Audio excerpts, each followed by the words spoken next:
Roja ekşemê li Amedê li qada istasyonê mîtînga azadiyê li Darketê.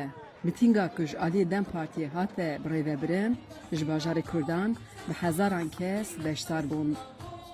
Di peyamên ku di gotarên mîtîngê de derketin pêş, daxwaza azadiya rêberê PKK Abdullah Öcalan û çareseriya demokratîk a ji bo pirsgirêka Kurd bûn.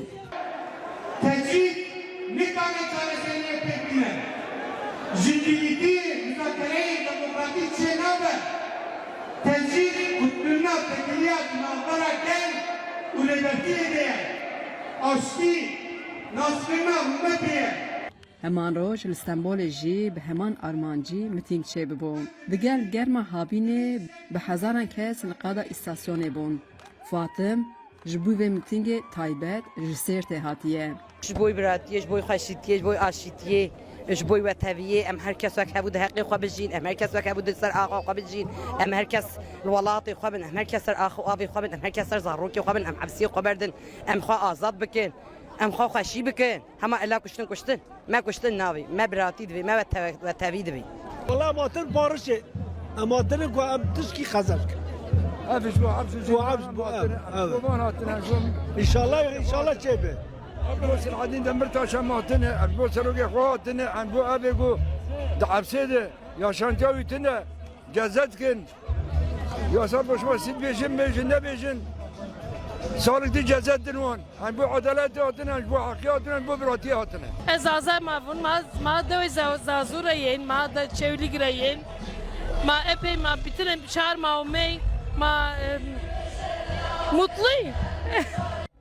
Parlamentera Sêrtê Sebahat Erdoğan Sarıtaş ji bo dengê Amerîkayê dasanên bi mehane bajar bi bajar li nav gelê Kurd digerin û daxwaz û rexneyên Kurdan jî wiha dîne ziman. Ya ku serî de derdkeve pêş dibe ku em li rêberê gelê Kurd bawerin, em tevgera Kurd bawerin, bes em li dewletê ne bawerin.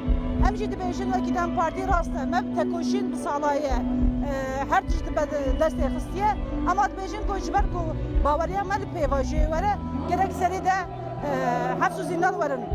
Deriyê wan werin vekirî serî de rêberê gelê Kurd û hemî girtiyên azadiyê siyasetmedarê Kurd her wiha yê ku li Ewropayê sürgünê ne jî. Deman de dibêjin gerek ew jî werin.